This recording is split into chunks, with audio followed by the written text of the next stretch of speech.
함께 말씀 보도록 합니다. 말씀은 신약성경 로마서 6장 로마서 6장 17절 18절 말씀 함께 보도록 합니다. 로마서 6장 17절 18절 말씀입니다. 말씀 찾으신 줄 알고 제가 말씀 봉독해 올립니다. 하나님께 감사하리로다. 너희가 본래 죄의 종이더니 너희에게 전하여 준 바 교훈의 본을 마음으로 순종하여 죄로부터 해방되어 의에게 종이 되었느니라. 아멘. 오늘 말씀을 통하여서 극복이라고 하는 말씀의 제목으로 이렇게 말씀 은혜 나누기로 합니다. 우리 인사 나눕니다. 할렐루야. 주님의 이름으로 사랑합니다. 사랑합니다. 네, 사랑합니다. 네, 감사합니다. 우리 오늘 추수감사절로 예배드리는 가운데 있습니다. 여러분들 이렇게 앞에 탐스러운 과실과 열매들을 맺게 하신 하나님의 은혜에 다시 한번 더 감사드리고, 늘 먹고 마실 때마다 하나님 앞에 감사하는 것은 기본이고, 또한 이 우리가 먹기까지 식탁에 우리의 쌀이, 밥이, 국이, 고기가 올라오기까지 수고한 농부들, 어민들의 모든 수고까지도 우리가 함께 감사하고 그들의 모든 수고를 위하여서도 함께 기도해 주시기를 바랍니다. 지난주에는 서로 짓는 세 가지 종류의 죄가 있음을 생각하고 우리 말을 잘 사용하여 하나님 앞에 서는 날 그 말로 인하여 신문 받음을 알고 성령을 해방하는 말, 악하고 무익한 말을 버리고 선한 것을 쌓아 선한 열매에 결실을 맺자라고 말씀을 드렸습니다. 기억나시죠? 따라서 한마디를 하여도 신중히 하고 진실되게 하고 깊은 생각을 기초로 하여 우리는 말하여야 할 것입니다. 그렇다면 우리의 실천은 어떻게 이룰 수 있는지를 말씀을 통하여 조명하고, 오늘 추수감사절을 맞아서 우리의 입술에 어떤 선한 말을 할 수 있는지를 살펴보고, 혀로 지을 수 있는 죄에서 벗어나 감사하는 마음과 언어를 통해 죄의 종에서 의의 종으로의 극복을 실천하시기를 주님의 이름으로 축원합니다. 본문의 말씀은 죄의 종에서 의의 종으로 바뀌어지는 상태의 변화 과정이 그 안에 숨겨져 있습니다. 이 사이는 극복이라는 것이 필요함을 우리가 오늘 찾아볼 수가 있습니다. 그래서 오늘 제목도 극복이라고 하는 제목을 삼았습니다. 예수님은 이러한 실천의 과정을 삶으로 보여주셨습니다. 어떠한 어려움과 힘든 난관이 와도 하나님을 거역하거나 배반하는 말을 하시지 않았습니다. 거친 말과 언사를 행사하신 적이 단 한 번도 없었습니다. 예수님이 의분을 일으키신 것은 한 차례일 뿐이에요. 그것은 성전을 더럽히는 무리들을 보고 노하시고 청결케 하시는 사역이 전부였습니다. 그때 외에는 예수님은 노하는 법이 없었습니다. 예수님은 언제나 어디서나 삶으로 극복하는 모습을 실천해 보여주셨습니다. 삶을 변화시키는 일은 한두 번에 호기심으로 되어지는 일이 아닙니다. 한번 해볼까? 라고 삶의 변화가 이루어지는 게 아니에요. 꾸준한 노력과 인내가 필요합니다. 제가 봤던 영화 중에 실버스타 스텔론이 주연을 한, 언제적 영화 배우인지 모르시겠죠. 90년대 한참 날렸던 이 근육질의 남자. 여러분 람보 하면은 기억나실 것 같은데, 람보. 그 람보의 주연 배우였던 실버스타 스텔론이라고 하는 사람이 주연을 한 K2라고 하는 산악 구조를 배경으로 한 영화가 있습니다. 저는 이 영화를 아주 감명 깊게 본 적이 있어요. 그 영화에서의 압권은 K2라고 하는 산을 암벽 타기를 하며 올라가는 장면이 있습니다. 그게 절정은 아닌데 그 장면이 초반부에 나오는데 그게 너무너무 압권이에요. 그래서 이 대형 화면으로 보면 그 화면에 압도를 당할 만큼 빨려 들어갈 만큼 그 생동감이 넘칩니다. 손에 땀을 쥐게 하는 장면이 나올 때마다 나도 모르게 소리를 내고 입을 탁 틀어막고 이렇게 됩니다. 그러다가 결국 힘겹게 그 암벽을 올라 정상을 오르고 두 손을 탁 높이 쳐드는 그런 장면에서는 함께 환호하고 기뻐하기도 합니다. 왜 그럴까요? 뭐 단지 영화일 뿐이잖아요. 그 이면에는 극복했다는 것이 깔려있기 때문이라고 생각합니다. 스포츠 경기 중에 극복을 통해 성취감을 고취하는 그 운동들이 있습니다. 그런 스포츠는 상당히 묘한 매력이 있어요. 그래서 힘들어도 그 스포츠를 하는 분들은 포기를 못하는 거예요. 그거에 대한 묘한 매력이 있거든요. 극복해내는 그러한 성취감의 매력이 있기 때문에 그렇습니다. 예수 따라가며 복음 전하고 십자가의 길을 걷는 이 길이 힘들고 어렵지만 고난의 길인 것은 분명해요. 그러나 나를 버리고 삶을 변화시키기 위하여 끊임없이 애쓰고 힘쓰는 것은 상당한 가치와 성취가 죄의 종에서 의의 종으로 극복하는 데 있다고 봅니다. 주 예수를 믿는 우리는 그럼 어떤 말을 하여야 할까? 바로 감사의 말을 하여야 할 줄로 압니다. 감사하는 생활은 우리 성도의 마땅한 본분입니다. 감사하는 생활의 유익은 감사하는 생활의 유익과 무익을 논한다는 것은 이상한 것 같지만 사실은 의미 없어요.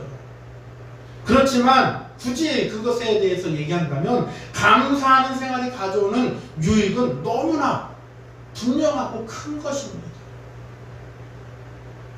세 가지 면에서 생각해 보려고 하는데 첫 번째는 하나님께 대하여 감사를 할 때 어떤 유익이 있는가예요. 두 번째는 다른 이에게 대한 다른 이의 삶에 어떤 유익이 있는가. 세 번째로는 나 자신에게는 또한 어떤 유익이 있는가. 감사의 생활을 하게 되면 말이죠. 이런 면들로 우리가 함께 살펴보고 또 어떤 영향이 우리 삶 가운데 있는지를 이렇게 말씀을 통하여 살펴보고 말씀드리려고 합니다. 첫 번째로 하나님께 대하여 그러면 어떤 감사의 생활을 하면 유익이 있는가. 바로 하나님께 영광을 돌리게 된다라는 것입니다. 하나님께 영광을 돌린다라는 것은 왜 하나님께 대하여 감사의 생활을 하면 유익이 된다라고 얘기하는 거냐면 우리의 창조하신 하나님의 원리가 하나님께 찬양함이에요. 하나님께 예배드리게 하기 위하여 우리를 창조하셨다라고 했습니다. 시편 50편 23절 말씀에도 보면 이 감사에 대해서 분명하게 말씀하고 있습니다. 감사로 제사를 드린 자가 나를 영화롭게 하나니 라고 했습니다. 하나님을 영화롭게 하는 것은 무엇이라는 것입니까? 감사하는 생활이다 라고 말씀하고 있다는 것이에요. 누가복음 17장 18절 말씀에도 그런 말씀이 기록되어 있습니다. 감사의 생활에 관련된 한 말씀을 예수님은 하시는데 바로 열 문둥이를 고친 이야기가 나옵니다. 열 문둥이를 고쳤는데 그 중에 몇 명만 와서 예수님께 감사의 무릎을 꿇었습니까? 단 한 명뿐이에요. 예수님께서는 열 문둥이를 고쳤습니다. 그런데 9문둥이는 그 병이 난 것을 보고 다 제 갈 길로 가버렸어요.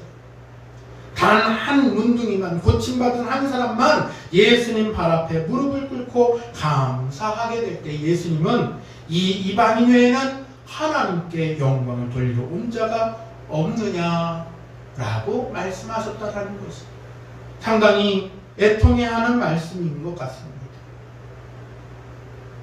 이것을 보면 하나님께 감사하는 것은, 하나님 앞에 감사하는 생활을 하는 것은 곧 하나님께 영광을 돌리는 것, 하나님 앞에 예배하는, 하나님 앞에 창조받은, 지음받은 저와 여러분들의 당연한 본분이다 라고 말씀드릴 수 있습니다. 하나님께 영광을 돌리는 생활에 제일 가는 길은 바로 감사하는 생활이다라는 것으로 결론할 수 있다는 것이에요.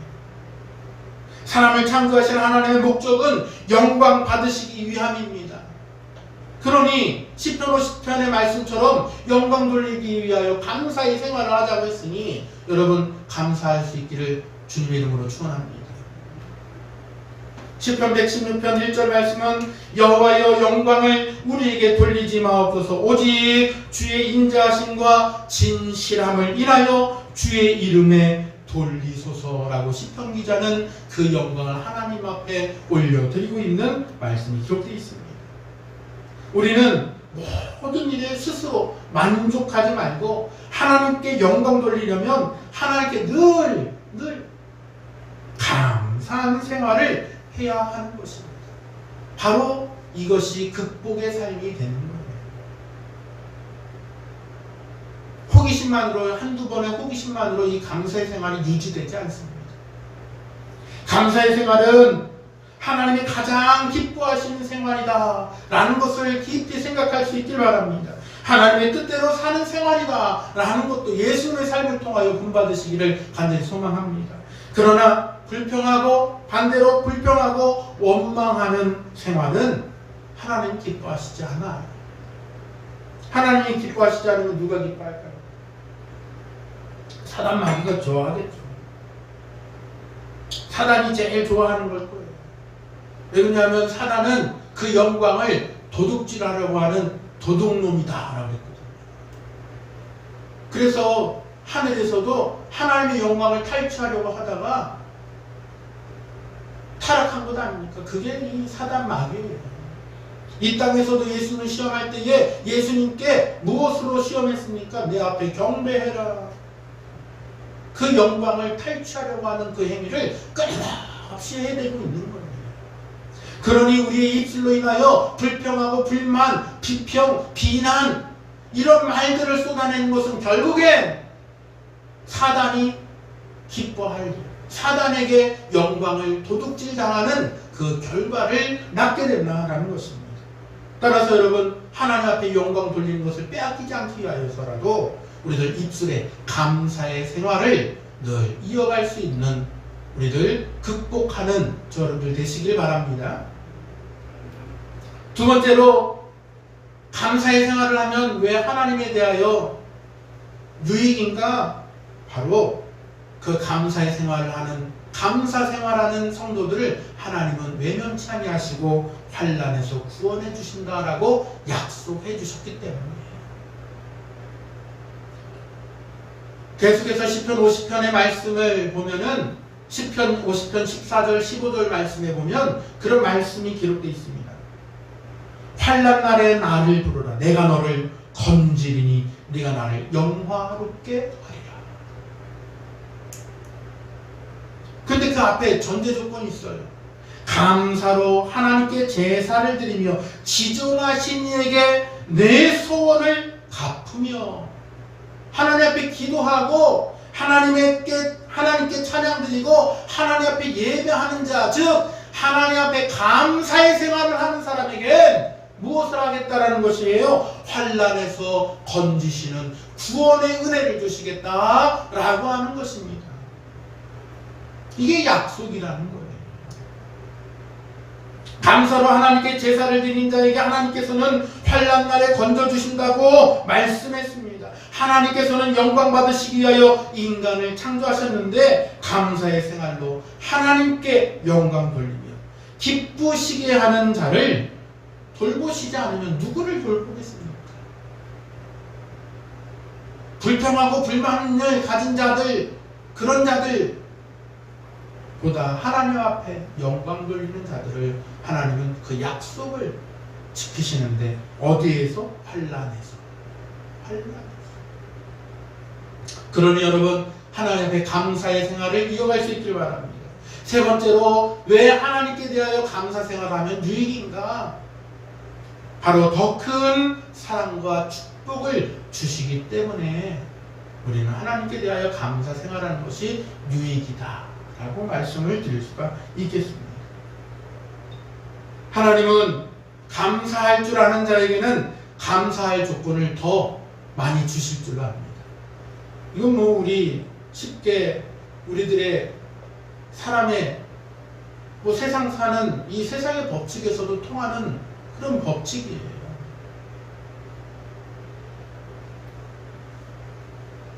이쁜 짓을 하면은 하나라도 더 주고 싶은 게 인지상정 아닙니까요? 기도할 때 따라서 우리도 하나님 앞에 감사 기도를 많이 하는 거 굉장히 유익한 일이에요. 이걸 줘도 감사할 줄 모르고 저걸 줘도 감사할 줄 모르고 표현할 줄 모르면 그냥 주는 것만 주고 플러스가 없어요. 플러스 알파가 없는 거예요. 아부를 하자 이런 의미가 아니에요. 아부의 의미가 아니에요. 감사의 표현을 얘기하는 거예요. 하나님께 내가 받은 것이 얼마나 많습니까? 우리의 삶에 받은 것이 넘치고 넘치잖아요. 오늘 우리가 추수감사절로 하나님 앞에 예배드리고 있습니다만 이 앞에 이렇게 진열되어진 드려진 이 열매만 보더라도 감을 먹을 수 있어서 얼마나 감사해요. 홍시를 먹을 수 있어서 얼마나 감사해요. 감도 종류가 있어요. 단감도 있고 홍시도 있고 예? 땡감도 있고 귤도 종류가 얼마나 많습니까? 이런 여러 종류의 과일들, 과실들을 맛볼 수 있고 먹을 수 있다는 건 얼마나 감사한 일입니까? 굉장히 감사한 일인 거예요.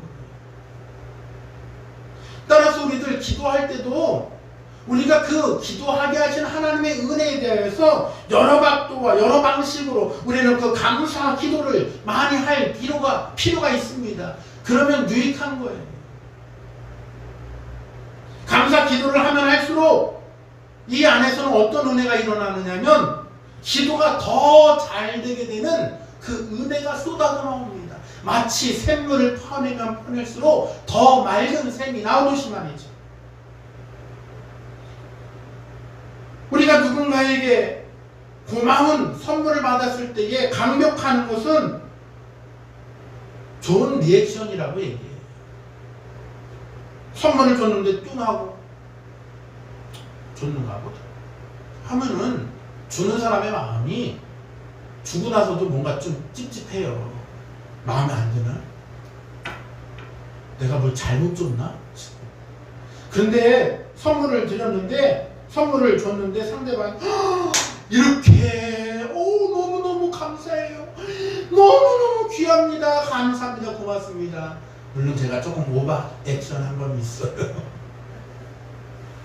그렇지만 이런 감사의 표현을 하게 되면 어떻게 합니까? 준 사람이 마음이 너무 뿌듯한 거예요. 마음이 얼마나 뿌듯합니까? 주고 나서도 내가 잘 드렸는 것 같다 라는 생각이 들잖아요. 드리고 나서도 너무 마음이 기쁘잖아요. 그러고 나면은 다음에 또 뭔가를 주고 싶은 마음이 또 생기는 거예요. 플러스 알파가 된다는 얘기인 거예요. 우리는 누군가에게 도움을 줄 수도 있지만 누군가에게 도움을 받을 수도 있습니다. 도움을 받거나 줄 때에 이러한 감사의 표현은 매우 중요한 역할을 하는 거예요. 도리어 반대의 상황이 생겨서 감사하지 아니하고 뚱하거나 입술이 탁 나온다든지 불평을 하거나 이런 걸죠. 이러면 젖도고 도로 뺏어버리는 수가 나올 수도 있어요. 그럴 리가 없겠습니다. 젖도고 도로 뺏는 일은 없겠지만 젖던 거 선물만 준 거지 마음은 도로 뺏고 싶은 마음이 아마 불뚝 같을 수 있어요. 우리 하나님께서 우리가 하나님을 이해하는데 이건 부족한 비유예요. 그렇지만 우리 하나님께서도 감사하는 자에게 더 좋은 것으로 주시지 않겠습니까? 그러니 여러분 우리들 하나님 앞에 더 큰 사랑, 더 큰 복을 원하신가요? 그러면 감사하는 생활을 하시기를 바랍니다. 이것은 하루아침에 되는 것은 아니에요. 자꾸만 해. 자꾸만 생활해 시켜야만 합니다. 스펄전 목사는 이런 말을 한 적이 있습니다. 촛불을 보고 감사하는 자에게는 전등불을 주고, 전등불을 보고 감사하는 자에게는 달빛을 주고, 달빛을 보고 감사하는 자에게는 햇빛을 주시고, 햇빛을 보고 감사하는 자에게는 햇빛도 달빛도 필요 없는 영원한 천국의 빛을 주신다 라고 하는 스펄전 목사의 유명한 말이 있습니다. 감사할 줄 아는 사람에게 자꾸만 그 위에 더해서 주는 거예요. 여러분, 감사하는 생활을 계속 할 수 있기를 바랍니다. 다른 사람에게 대하여 그러면 감사 생활을 하면 어떤 유익이 있는가? 첫 번째로 다른 사람의 기쁨을 주게 돼요. 저도 세이브 칠드런이라고 하는 이 기관에 지금 장기간으로 계속해서 뭐 큰 돈이 아니고 적은 돈이지만 계속해서 하고 있습니다. 그러니까는 거기서 한번 편지가 오더라고요. 장기 기부자님 감사합니다 하면서 계속해서 이 기부를 이어가 주십시오 라고 하면서 감사 편지가 오더라고요. 제가 그 편지를 받는 순간 참 기뻤어요. 내가 비록 이 적은 돈이지만 커피 한두 잔 사 먹으면 없어질 돈이거든요. 물론 저도 커피 그렇게 많이 사 먹지는 않지만 커피 요새 조금 비싼 데 가면은 한 6,000원, 7,000원 하잖아요. 그거보다 더 좋은 데 가면 뭐 10,000원짜리도 한대네요. 호텔 커피는 한 15,000원, 20,000원도 하더라고요. 호텔 커피는 마셔본 적이 없습니다. 누군가 의해서 한 번은 마셔본 적은 있는 것 같아요. 근데 내 돈 주고는 못 사먹겠더라고요. 근데 그 커피 한 잔 혹은 내가 밥 한 번 사 먹을 수 있는 그런 돈이지만 내가 그거 안 먹고 그 돈을 기부했더니 누군가에게는 그것이 큰 도움이 되더라는 거예요. 근데 도리어 저에게 그 기쁨이 부메랑으로 되어서 돌아오더라고요. 우리가 감사 생활을 하게 되면 다른 사람에게 기쁨을 주게 됩니다. 근데 그 다른 사람에게 기쁨을 줄 뿐만 아니라 나도 함께 기뻐지는 생활이 되는 거예요. 앞서 말씀드린 것처럼 제가 그곳에서 편지를 받고 달력을 이렇게 받을 때 너무너무 참 감사하고 기쁜 마음이 들더라고요. 보람되구나. 이 일이 허튼 일은 아니었구나 라는 생각이었어요. 누구에게 무엇을 주었을 때 준 사람이 받은 사람보다 더 큰 기쁨을 가지게 되는 것 같습니다. 이것은 우리에게 주어진 하나님의 선물인 것 같아요. 그러니 여러분, 감사 생활을 다른 사람에게도 함께 나눌 수 있는 저런데 되기를 바랍니다. 그러면 결국엔 그것이 나에게 기쁨으로, 더 큰 기쁨으로 돌아온다는 거예요. 감사하는 생활이 우리 가운데 이어져가는 이 일들은 나와 타인을 행복하게 만든다라는 것입니다. 누군가 이런 말을 했습니다. 감사치 않는 것은 남의 기쁨과 행복을 약탈하는 행위다 라는 말을 했어요. 우리가 누구 거를 약탈하려고 하는 게 우리 쉬운 얘기는 아니에요. 그런데 감사치 않는 게 약탈하는 행위예요. 누군가가 그런 말을 했어요. 참 일리 있는 얘기인 것 같아요. 그러니 여러분, 감사하는 생활이 여러분들 가운데 있어지길 원합니다. 또한 다른 사람에게 감사 생활을 하게 되면 어떤 유익이 있는가? 두 번째는 바로 에티켓이 있는, 예의가 있는 사람이 된다라는 것입니다. 고린도전서 13장의 말씀에는 사랑장이라고 우리가 불려집니다만, 사랑장이라고 불려진 그 말씀을 살펴보면은 사랑은 이라고 하면 정의하잖아요. 근데 거기에 뭐라고 되어 있냐면 사랑은 무례히 행치 않는다 라고 하는 말씀이 기록되어 있습니다. 여기서 무례하다 라는 것은 예의가 없는 무례한을 얘기합니다. 자기 마음대로 행동하는 사람, 질서와 규칙 없이 마음대로 자기 하고 싶은 대로 하는 사람을 무례한이라고 얘기합니다.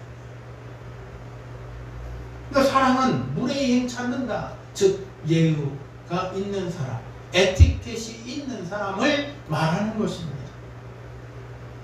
타인에게 대한 배려, 타인에게 대한 예의, 타인을 향한 이 예의 범절이 우리 안에서, 예수 믿는 사람 안에서, 특별히 하나님의 말씀을 우리가 이 심령에 새긴 저와 여러분들이 사랑의 마음으로 이것을 감사의 언어로 보인다면 더할 나위 없는 거죠. 우리 예수 믿는 사람으로서 사랑의 실천을 하려고 우리는 얼마나 기도 많이 합니까?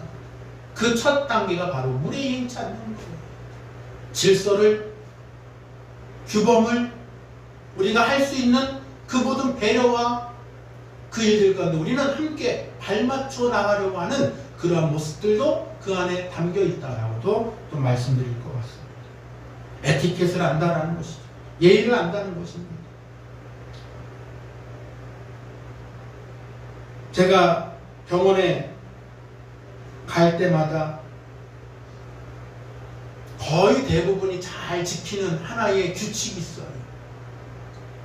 4시간을 베드에 침대에 누워있어야 되니까는 지겹고 힘듭니다.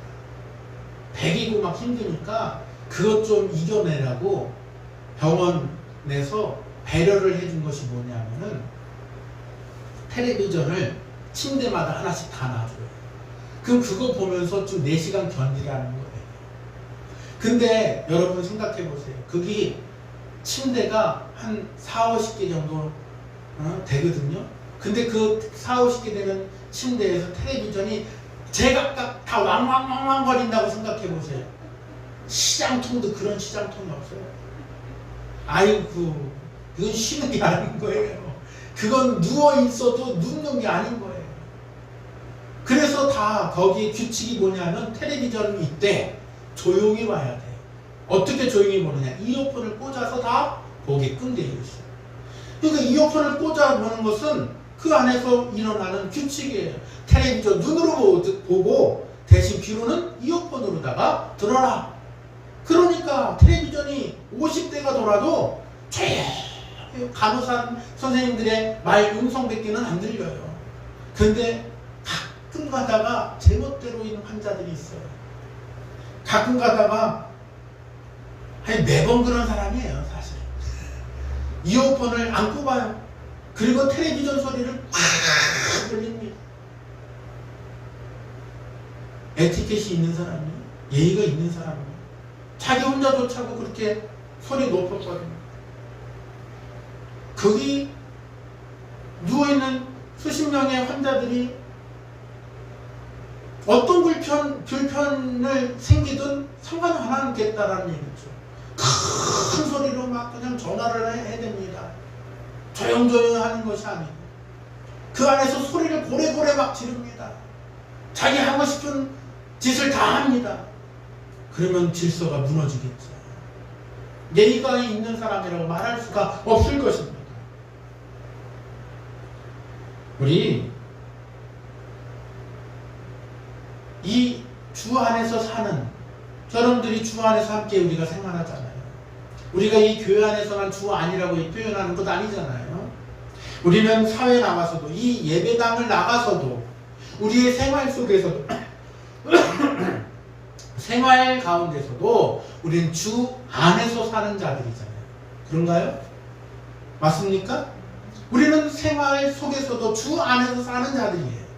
근데 이 주 안에서 사는 자들이 사랑의 실천을 감당해 가야 되는데, 고린도전서 13장의 말씀처럼 무례히 행치 않는다 라고 했던 그 말씀을 기억한다면 우리는 에티켓을 지키고 이 사회의 일원으로서 이 예의 바른 생활들, 우리가 지켜야 할 것들을 함께 지켜나간다는 것은 기초 중에 기초인 것이.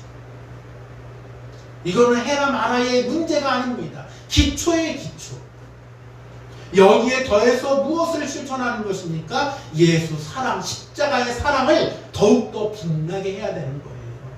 그런데 요사이 왜 비판과 비난을 받습니까? 이 기초가 무너져서 그래요. 이 기초적인 것들이 잘 이루어지지 않으니까.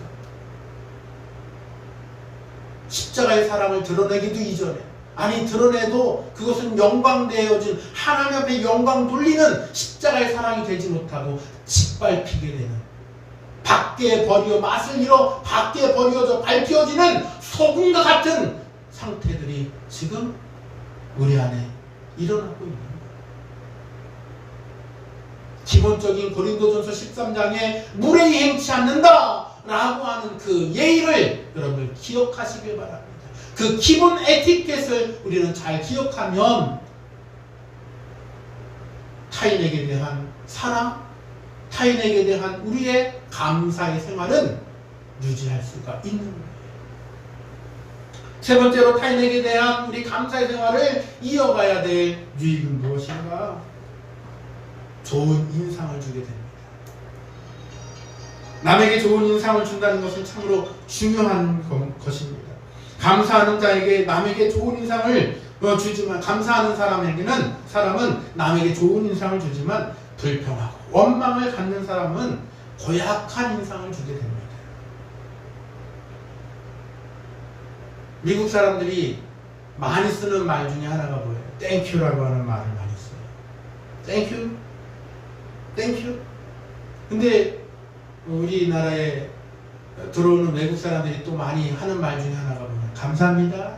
감사합니다 하는 말을 많이 배우더라고요. 어서와 한국은 처음이지라고 하는 그 프로에 보니까는 외국인들이 우리나라에 와갖고 빨리 배우는 말 중에 몇 순위가 좀 있는데 그 중에 감사합니다가 같이 있더라고요. 그래요. 이것은 굉장히 긍정 신호이기 때문에 그래요. 나의 인상을, 좋은 인상을 심어줄 수가 있는 거예요. 웃는 얼굴에 침 못 뱉는다고 하잖아요. 우리는 따라서 작은 일도 잊지 말고 감사 표현할 수 있는, 감사합니다라고 말할 수 있는 저들이 되면 우리의 좋은 인상, 예수 믿는 사람의 좋은 인상이 기초적으로 함께 또 드러날 수 있을 줄로 압니다. 마지막으로 우리 시간이 많이 좀 지나가고 있으니까 빨리 하겠습니다. 마지막으로 자신에게 대하여서는 감사 생활을 하면 어떤 유익이 있는가? 바로 겸손을 계속 유지할 수가 있습니다. 하나님은 교만한 자를 싫어하신다고 했어요. 교만한 자는 내치신다라고 했습니다. 잠언서 6장 18절의 말씀을 꼭 묵상할 수 있길 바랍니다. 그러니 여러분, 교만은 우리 안에서 자꾸만 멀리 해야 돼요. 겸손은 뭐 하고요? 가까이 하고 말이죠. 그러니 우리 안에서 감사 생활을 하게 되면 나 자신에게 어떤 유익이 있는 것이에요? 나를 자꾸만 겸손하게 하는 거예요. 겸손한 사람은 하나님이 기뻐하십니다. 겸손한 사람은 하나님께서 받으십니다. 겸손한 사람은 무슨 일이 생겨도, 큰 일이 생기든 작은 일이 생기든 어떤 일이 있어도 어떤 말을 많이 하냐면 따라합시다. 할렐루야 감사합니다. 네, 할렐루야 감사합니다. 그리고 찬양하는 거예요. 할렐루야 감사합니다. 넘어져도 할렐루야, 자빠져도 할렐루야, 누가 날 때려도 할렐루야. 제가 극단적인 예를 좀 들었습니다만, 근데 우리 이런 말들이 우리 안에 우리가 잘 짙게 새겨질 수 있길 바랍니다. 그래서 우리가 어떻게 하든 간에 할렐루야가 우리 안에 입에 붙어야 돼요. 제가 재밌는 얘기 하나만 하고 마칠게요. 한 동네에 기억력이 별로 안 좋은 한 친구가 살았어요. 이 친구는 기억력이 5초예요, 5초. 하고 이 5초 안에 기억을 싹 다 금방 한 것도 금방 까먹어버려요. 금방 잊어먹어요. 그러니까 이 친구의 특징이 되겠죠. 할머니가 아이에게, 이 친구에게 좀 심부름을 시킵니다. 예. 너 저기 여기 슈퍼 가갖고 내가 시킨 거 이것 좀 사와. 뭘 사올까요? 맛소금 좀 사와라 하고 시켰어요. 이 친구가 안 잊어먹으려고 계속해서 말을 합니다. 맛소금, 맛소금, 맛소금, 맛소금, 맛소금 이러면서 막 가는 거예요. 근데 이 친구가 주의가 산만하다 보니까는 가다가 뚫레뚫레 보고 막 가다가 돌부리에 걸려서 그만 탁 자빠졌습니다. 근데 자빠지면서 맛소금 이 말을 잃어버렸어요. 넘어지면서 아이쿠! 일어나면서 맛소금을 잃어버려갖고 아이쿠 싶어갖고 아줌마 아이쿠 주세요. 야 어이쿠가 뭐냐? 어이쿠 주세요. 우리 할머니가 어이쿠 사오라고 그랬단 말이에요. 어이쿠가 뭐야? 다시 가서 묻고 와. 네? 할머니한테 다시 가서 할머니 어이쿠가 어때요? 이놈아 어이쿠가 뭐냐? 맛소금 맛소금. 네 맛소금. 아 맛소금 가다가 또 넘어지는데 아이쿠. 이 일이 반복됩니다. 제가 왜 이 재미난 얘기라고 좀 드렸는데 이 친구의 상태가 어떻습니까? 한심하죠? 다음번에는 안 잊어먹으려면 어떻게 해야 돼요? 또 어이쿠 해요? 맛소금 해요? 어떻게 해요? 적어가면 돼요. 메모에다가 적어가서 아줌마 이거 주세요 하면 되는 거예요. 여러분 우리가 감사의 말을 자꾸 잊어버려요? 어떻게 하면 됩니까? 새기세요. 나가며 들어오며 보도록 자꾸 새겨놓으세요. 눈에 보이는 곳마다 새겨놓으세요. 오늘도 감사하자. 하나님 감사합니다. 나갈 때도 감사합니다. 들어올 때도 감사합니다. 누워도 감사합니다. 천장을 봐도 감사합니다. 보는 데마다 감사가 붙어있으면 되잖아요. 여러분 감사는 나 자신에게 유익합니다. 영육간에 건강하게 됩니다. 우리들 불평하고 불만을 가져온 자들은 병들 수밖에 없어요. 우리는 감사하는 생활을 이어가면 나 자신이 오늘 말씀처럼 선한 것이 그 안에 쌓여가는 거예요. 감사의 말을 하는 사람은 자꾸만 선한 것이 쌓여지고 쌓여져서 하나님의 의의 종으로서의 삶을 우리는 극복하고 살아가는 하나님 나라를 유업으로 받는 하나님의 백성의 삶을 우리는 넉넉히 감당하고 살아갈 수 있을 줄로 믿습니다. 기도하겠습니다. 사랑과 은혜가 많으신 아버지 하나님 감사합니다. 우리들 추수감사절을 맞으며 우리 하나님 앞에 감사 생활을 이어가기를 원합니다. 주님 이 일들 가운데 우리들 전에는 죄의 종으로서 입에 불평과 불만이 비난과 비평함이 우리 안에 가득했지만 이제는 의의 종으로서 감사의 말 감사의 언어, 감사의 생활을 우리 안에 극복하고 살아가기를 원합니다. 주님, 우리들 이 일들이 한두 번의 호기심으로 끝나는 것이 아니라 우리 지속되어지고 계속되어지는 우리의 생활이 될 수 있도록 주여 인도하여 주시옵소서. 우리들 이 모든 말들을 우리들 마음에 새기기를 원합니다. 우리의 미간에 새기고 우리의 팔뚝에 새기고 우리의 모든 나가고 들어오는 문설주에 새겨서 우리들 이 감사가 우리 안에서 늘 언제나 넘쳐나도록 인도하여 주옵소서. 감사드리고 우리 구주 예수님 이름으로 기도하옵나이다. 아멘.